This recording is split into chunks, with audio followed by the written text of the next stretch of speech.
You sign this lease, it gives us the right to drill on your land. A whole lot of money down there. That is true. How much you think? There's no reason your town shouldn't have a state-of-the-art high school. What kind of money are you talking about?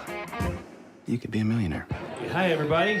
I'm here because my farm is gone. The land just turned brown and it died. If it's happened to one of us, it can happen to all of us. People's farms are being ruined because of money.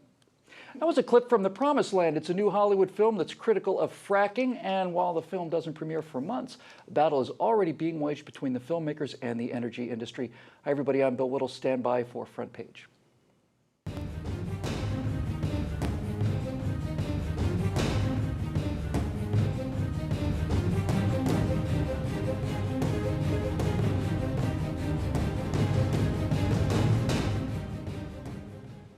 Hi, everyone. I'm Bill Whittle, filling in for Alan Barton. Joining me in studio is Terry Jones, Associate Editor of Investors Business Daily, and KABC radio host John Phillips. Terry, what is so controversial about fracking that required this film to be made? Because frankly, it seems to me that the idea of virtually unlimited, very cheap and extremely clean energy is such an abhorrent, disgusting, unbelievably vile idea that it must be destroyed immediately. It's got to be eliminated. I mean, there's no question about it. I mean, that seems to be what they object to. I mean, they've created all sorts of stalking horses for this. One being that by fracking you're going to ruin the water supply. The other, you're ruining farmland. It's destroying traditional communities, et cetera, et cetera. But the basic fact of the matter is this is fuel that we need to fuel our future as a capitalist society. And I think that seems to be more than anything what the left really objects to, is that this would be such a boon to us that we would, undeniably benefit. Yeah, the nerve of these fracking guys. Here they are on the left. They've spent hundreds and hundreds of millions of dollars telling us that we've reached peak oil and that all of these wars for oil and all of this stuff. And now here, all of a sudden, here's all this energy beneath our feet virtually for free. It's enough to make you think that God is a conservative. John, there are some reports that this film, Matt Damon's film, Promised Land, now hold on, I'm glad you guys are sitting down, seatbelts on.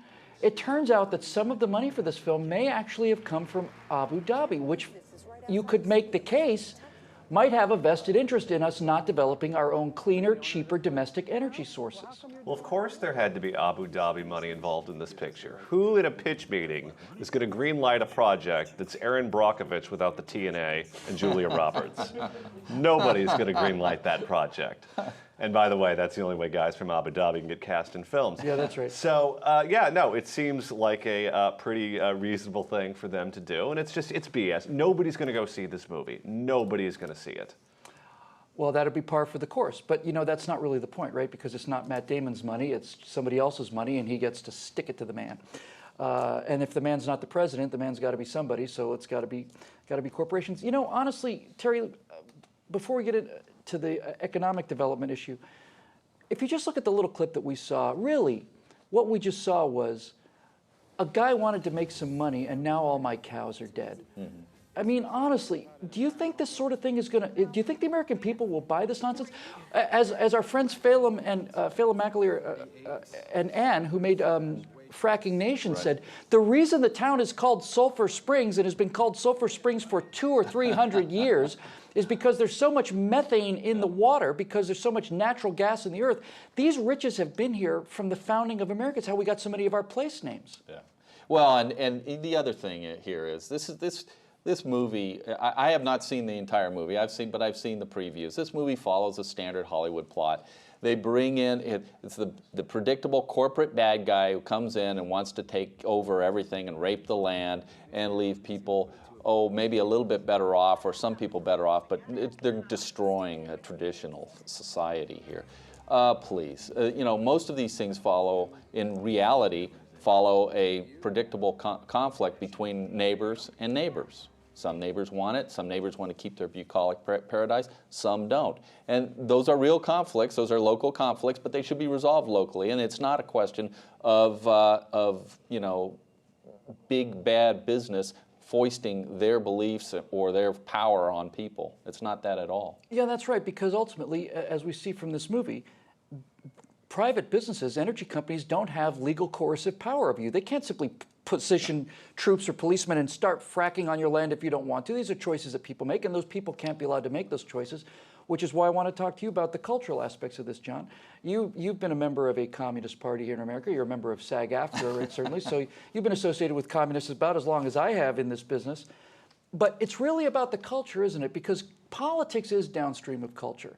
And if they can't get people to change their minds through reason, or if it's pretty clear to most people that fracking is a net good, then they don't go to websites. Pretty fracking awesome. It's pretty fracking awesome. Yeah. So Hollywood and the left doesn't go to websites, they don't issue position papers, and they don't have liberal think tanks producing things. They make movies where it's pretty clear to everybody that this is bad and evil. And why is it that conservatives won't get into this kind of arena? Well, it's about control. Because they claim that they want green energy. They say that green energy is just the be-all and end-all. They're willing to fund Solyndra and all these other companies that are just big boondoggles. But when they have actual clean energy, like fracking, that's before their very eyes, they can't wait. They can't kill it fast enough. China, which is on 80% coal, if China were to adopt fracking, the world would clean up in a much faster pace than we're doing right now, or we're doing with Solyndra or any of those other pie-in-the-sky sorts of ideas. But they have to trash it, not only in the culture with the movies, but there are entire departments, including at the University of Texas at Austin, that studies to see whether or not fracking causes earthquakes. Well, of course it does. Yeah, of course it does. I can feel one coming on now. Terry, let's close with you. The entire fracking debate and this desire to kill fracking, to me, is prima facie evidence that the eco movement is not about the ecology and it's not about the environment. It is about the destruction of capitalism and prosperity, because this is the cleanest energy source that we have. It's one of the cheapest energy sources that we have. It's all domestic. There's not this money going overseas into Saudi Arabia, $1 trillion a year to fund anti-American activities and terrorism. It is an absolute win-win-win that is, in fact, reducing our carbon emissions in this country to 1990 levels, early 1990 levels. And if they were really about the environment, they'd be behind natural gas in a way that we could not believe. But it's not about the environment, is it? No, it isn't. I mean, we are really the only major industrial country that's not in a depression that is declining in CO2 output. Why? In a word, fracking. You know, we now get something like 37% of our energy from industrial energy from natural gas, and most of that comes from fracking. Just 12 years ago, it was only 2%. That's a huge amount it's a massive shift, and I don't think people have quite caught on how favorable this shift is, because not only do we get cheaper energy, it's cleaner energy, and it's better energy on every level. By the way, green, so-called green alternative forms of energy all have their own problems. All of them cost more than they're worth and destroy jobs. I think the choice here is really obvious. Yeah, and they don't scale. I mean, you cannot scale up geothermal, you can't scale wind, and you can't scale power. You can maybe scale it to 5-6% of the total energy needs of this country. I'll just close by telling our viewers here that here in Los Angeles, our buses used to be powered by diesel. I remember this very clearly when I first came to LA. And whenever a bus would leave a bus stop, there'd be a huge cloud of black smoke. Remember that? Mm-hmm. And they made an enormous publicity push to say, now powered by clean natural gas. And now the buses don't produce any big belching clouds of black smoke, and Angelenos loved it. Yep. And now all of a sudden, this exact same fuel that they touted so heavily a few years ago is now it's the source of all evil in the world. I don't think they're going to get away with it. Anyway, that's all we have time for today. For Terry and John, I'm Bill Whittle. You've been watching Front Page.